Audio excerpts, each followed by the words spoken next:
things will get worse before they get better. And right now, that's the theme of the Dallas Cowboys season in 2019. It's a team that began the year with a 3-0 record and Super Bowl aspirations, but they are now crazy glued to a losing streak that gets longer by the week.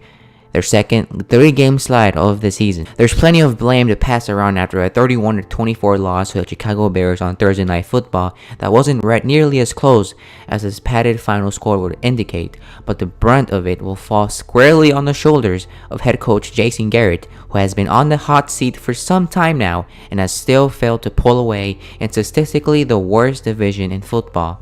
Garrett won't be fired while the team is still in playoff contention though, as I've continuously reported and as owner Jerry Jones made clear on Thursday evening, but the chances he'll return in 2020 are fading fast, and there are already candidates the Cowboys are eyeing as possible replacements. If ever the Cowboys do launch a full-scale search for a new head coach, you can count Urban Meyer, the former University of Florida and Ohio State University head coach, threw his hat into the ring recently when he declared how attractive the Cowboys job would be.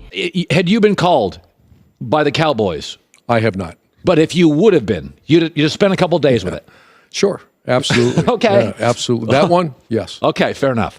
All right. Team executive Stephen Jones, who will likely be Garrett's executioner, spoke with Meyer recently, and the interest in the possible union is now mutual and very real. Meyer is currently enjoying a second retirement from collegiate football as an analyst for the sport. Would it be wooed into the NFL ranks if the Jonases make him an offer? He'll have stiff competition, however, because he's not the only front-runner. That designation goes to University of Oklahoma head coach Lincoln Riley, whom owner Jerry Jones continues to covet in a major way. Riley's name has been tied to the Cowboys for multiple seasons now, as the team looks to reinvent their culture with a youthful coaching staff, and Riley's resume of success isn't lost on the Cowboys front office. The fact that he also resides only an afternoon drive away gives the club easy access to him when the time comes, which will be fairly soon. Expect not only Riley to contend for the position, should he want it, but also another colleague named dominating headlines recently.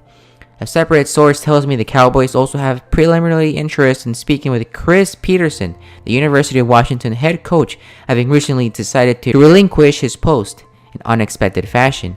Peterson cites a need to step away from the game so that he can recharge, and that's a clear indication that he isn't done coaching, prepared to return the moment he feels ready. The interest in him is expected to be as profound as any other candidate. Peterson was a long-time head coach at Boise State, a school the Cowboys routinely plucked talent from, and was largely responsible for making current Cowboys offensive coordinator Kellen Moore into a collegiate legend. Also having played under Peterson at Boise State was All-Pro defensive end DeMarcus Lawrence and defensive lineman Tywan Crawford, setting the stage for a blue blood thread that extends from Peterson's front porch right into the heart of the Cowboys organization, and that anything less than deep playoff run will see Garrett ousted to free up the seat at the head of the table. From there, only time will tell who sits down to eat. And news that came out today, Cowboy Nation: Cowboys bringing in kickers to try out on Monday. For the second consecutive week, Brett Maher's inaccuracies compounded the ineffectiveness of the Dallas Cowboys offense by missing kicks on the rare occasion they got into scoring range. In both the Thanksgiving loss to the Buffalo Bills and Thursday's loss in Chicago, Maher missed kicks that would have changed the complexion of the game, and if made, would have had a direct impact on the Cowboys' late game strategies when attempting futile comebacks. After the Bills lost, Dallas brought in a handful of names to work out, but did not sign anyone, just to have Maher burn them again by missing his league-leading 10th field goal of the season. Maher is actually suffering through the worst kicker season in the last 4 years across the entire NFL.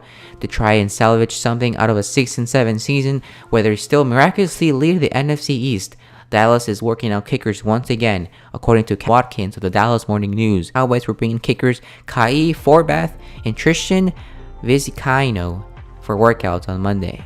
Forbath is a career 85.8% kicker when it comes to field goals, but has struggled to find a permanent gig in the league. He kicked for New England in one game this season, making his only field goal but missing an extra point, leading to his release. Tristan Vizcaino, formerly of the Washington Huskies, spent some time with the Jets in the 2018 offseason and the Bengals in 2019, but has yet to appear in an NFL game.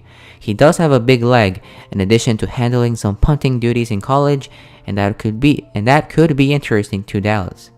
And a little small intake of Maher after the Chicago Bears loss. Having him interviewed after the game, he said this: that had Cowboy Nation, Cowboy fans questioning his careness for the game. I think that'll be the mindset going into it. We've got an important stretch here coming up, and let's do what we can do to get better tomorrow. He was 10 kicks this year, highest in the NFL. Anything going on mechanically, injured at all? What's going on? I feel fine. Say again, I couldn't hear you. Said I feel fine. Any reason why you missed 10? I feel fine. Brett, do you worry about any changes coming to your position, and how do you approach that mentally? And I can't. I felt like I did a good job staying in my lane this week. I felt like I hit every ball pretty well tonight, and I'll put my head on the pillow tonight, feeling good about what I did this week and moving forward. How would you describe where your confidence level is right now? Feel good. Okay. Maher may feel good about it, but the fans do not feel good about it at all. And with postseason play still very much on the table, the team may no longer be able to afford to pretend they feel good about it either. Well, that's it for the Cowboy Nation. If you want more Cowboy news on YouTube, guys, feel free to subscribe. If you enjoy my content, guys, leave a like on this video. Comment what you think about this news. That'll be it for me, Cowboy Nation. Enjoy the rest of your week. Enjoy the start of the new week, Cowboy Nation. See you guys Sunday afternoon against the LA Rams. Peace.